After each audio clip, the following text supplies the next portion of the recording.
Hello mga buddy, magandang araw sa inyong lahat. Welcome back again to my channel. So sa mga buddy ko dyan na di pa nakasubscribe sa aking YouTube channel, ayun, mag-subscribe na kayo. At pakifollow na rin sa aking Facebook page. Buddy, salamat sa inyo. So for today's vlog buddy ay continuation ito sa previous nating vlog video. So nandito pa rin tayo sa farm ni Boss Kid O, kasama ang kanya mga Team Yule. Ayan, Team Yule, Lito Boys. So, nandito tayo no sa farm ni Boss Kid O sa kanyang mga eggplant talong farmers. So, meron siya mga tanim dito na mga talong buddy. So, tapos na itong diniligan buddy no kasi meron pa naman kaming nakuhang tubig dito sa balon. Meron pang balon na pwede pa namin kuhaan pero konti na yung kanyang tubig na sa loob. Pero okay pa yun buddy, pang supply pero mga isang buwan na siguro ang itatagal doon. Kung walang uwan buddy ay ayun. Malas talaga ang kanyang talong farm buddy. So ayan si Boss Kid O. So ngayon buddy ay mag-abono tayo sa talong. Ipapakita ko sa inyo buddy kung paano yung tamang pag-abono ng talong buddy. At anong fertilizer yung gagamitin nyo na maganda sa mga talong. Ayan. So bago muna yan buddy ay ito yung kanyang farm. Meron siyang piggery dyan no? At saka naghanda muna siya ng pagkain sa kanyang mga tauhan na mga Yule team. Ayan buddy, Yule team, meron siyang ano bang tawag nito, 8 o'clock tsaka tinapay, yung snacks nila buddy. So tatlo yung kanyang maintenance dito sa kanyang talungan. Ayan, so dapat kay buddy kung meron kayong mga tao ay dapat nyong alagaan, hindi nyo inaabuso sila no. So alagaan nyo para bumalik sila sa inyo. So ayan buddy, hinalo na yung abono. So ang ating gagamiting abono nito buddy ay itong Complete 14 at saka urea. So napakaganda nito buddy, ihalo silang dalawa kasi complete ito sa nitrogen. Meron ng nutrihino, phosphorus at saka ano bang tawag niya sa potassium. Ayan, complete na siya buddy at saka dinamihan namin ng urea kasi meron itong mataas na nitrogen na nakatulong sa dumami yung bunga niya. So ayan buddy, ayan tingnan nyo, hinalo lang namin ito. So ito buddy nasa 5 kilos ito pero hindi ito lahat iabono doon. So ang dosage niyan buddy per per balde yung dapat at dapat din buddy maganda yung paghahalo buddy no kasi kapag hindi maganda paghahalo buddy hindi mapantay yung na hindi mapantay yung kanyang pantay yung nutrients na makukuha. Dapat ay maganda yung pagkahalo buddy. So sa isang ganyang balde buddy, yung itim na sa gilid, dalawang ganyan tinapahan. Ayan, dalawang tinapahan sa isang balde. Yan yung dosage niyan para ito ay sapat na sa yung mga tanim na mga talong. So punta atin lang yan lalagyan ng tubig. Dito sila kumukuha ng tubig buddy pang dilig. So yan, meron pa namang supply ditong tubig pero konti na yung tubig na nasa baba buddy kasi naman dito ay El Nino, sobrang init. So itong mga balon buddy ay nagbaba na, hindi na ganong kataas yung tubig niya. Pero dito makasupply pa man ito ng mga siguro mga 1 month. Kaya pa ito buddy, pero kapag ay lalagpas na yun sa isang buwan ay ayun, ipit na tayo doon buddy. Wala na talaga tayong pag-asa kundi i-insure na lang ito buddy. So ayan buddy, ayan si Boss Lito ang nag-i-give dito buddy, ang leader ng Team Yule. Ayan si Boss Litz, siya yung isa sa pinakamasipag na tauhan namin dito. So kapag ay gusto nyong i-contact siya ay ayan, mag-contact kayo sa pangalan sa kanya Facebook, Imi Lasanderas Baay.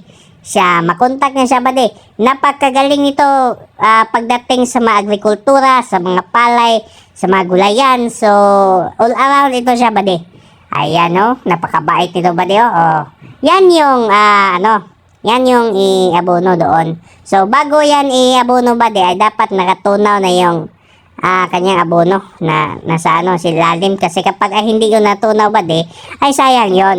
Abono yan meron tayong ininvest na pera dyan, kung kaya't ay sulitin na natin yan. So, ibabad yan ng mga ilang minuto siguro, ng mga 30 minutes, 20 minutes, para ay matunaw siya lahat, bade. At pwede na yan ibubo dyan sa tanim. So, ayan, si John Pax, bade, kasama niya dito, no? Na nag-apply ng abono sa mga talong.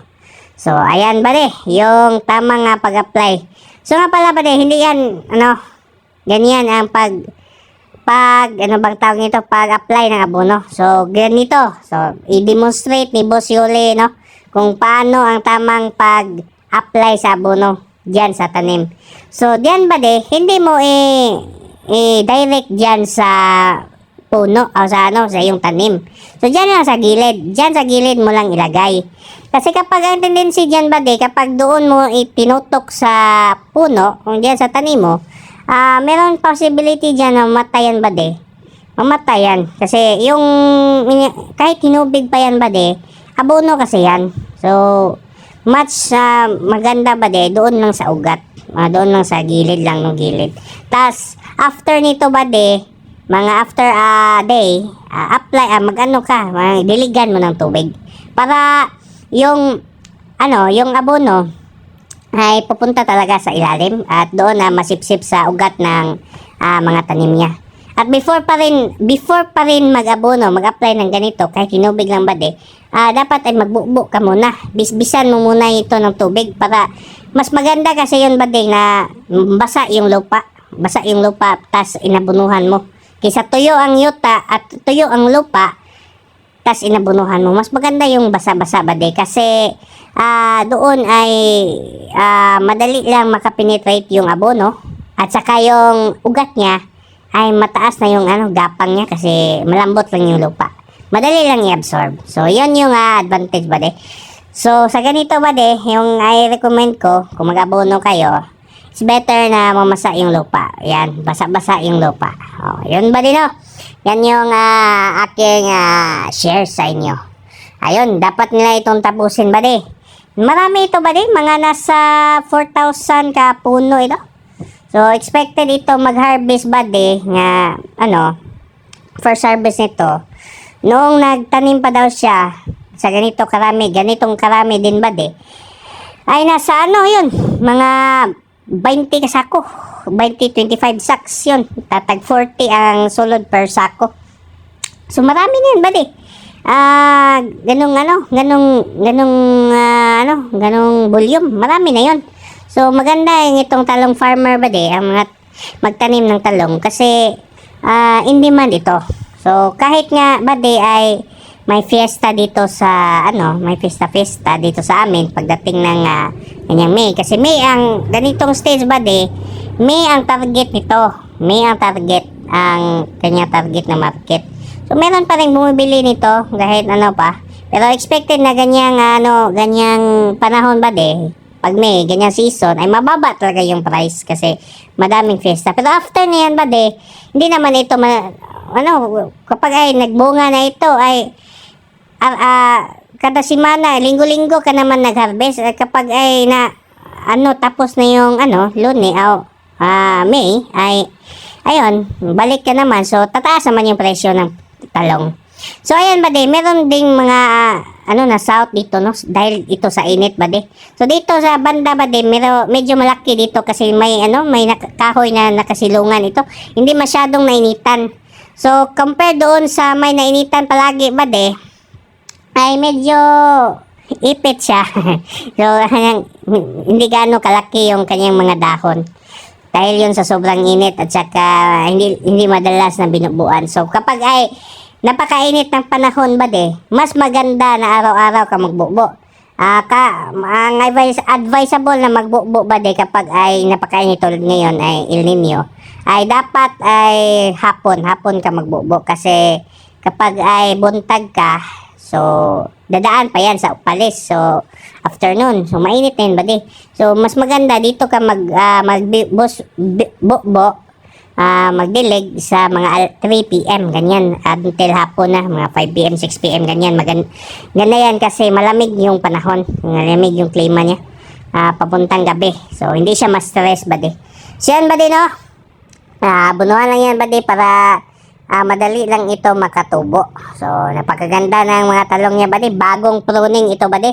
So sa next vlog natin buddy ay ituturo ko sa inyo kung paano ang tamang pagpruning. So merong mga talong dito buddy na meron talagang ganyan technique na pag-prune. So maganda yan para malaman nyo kung ano ang tamang pag-pruning. Pruning kasi ito yung kapag ay malaki na siya, maraming bunga kapag pruning mo compared sa wala. So may dalawang klase sa pag-pruning ng talong. I-discuss natin noon sa susunod na vlog. May Y pruning at saka top pruning ba yung isa? Nakalimutan ko. Pero isa lang ang gagawin natin buddy. Kasi nasubukan na natin yon. Ngayon ay mag-abono muna tayo at titingnan natin yung resulta after ilang weeks. So, ayan, makita nyo yung resulta sa mga talong. I hope buddy na kahit sa isang linggo lang buddy ay ulan ng malakas para mapasukan naman yung tubig yung ating balon, yung tangke doon. Pwede nating i-dilig dito sa ating mga talong dito, no?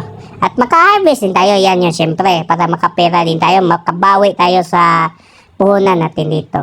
So yun buddy, malapit na natin tapusin ang aking video na to. So, ayun sa mga hindi pa nakasubscribe dyan, no? Ayun, mag-subscribe na kayo mga buddy ko dyan. At meron din akong Facebook page. So, bago pa aking Facebook page, salamat sa inyong pagsuporta, no? So, paki-follow na rin, Jacob Calamba, Facebook page. So, marami akong mga videos dyan tungkol sa mga farming. Rice farming, gulay farming, anything basta farming. Ayan buddy. Ito yung ating mga tauhang mga Team Yuli. So, salamat sa inyo mga suporta buddy. Ayun. Please keep on always supporting my videos. So, salamat po sa inyo sa taos-pusong mga nakasubaybay sa aking mga vlog.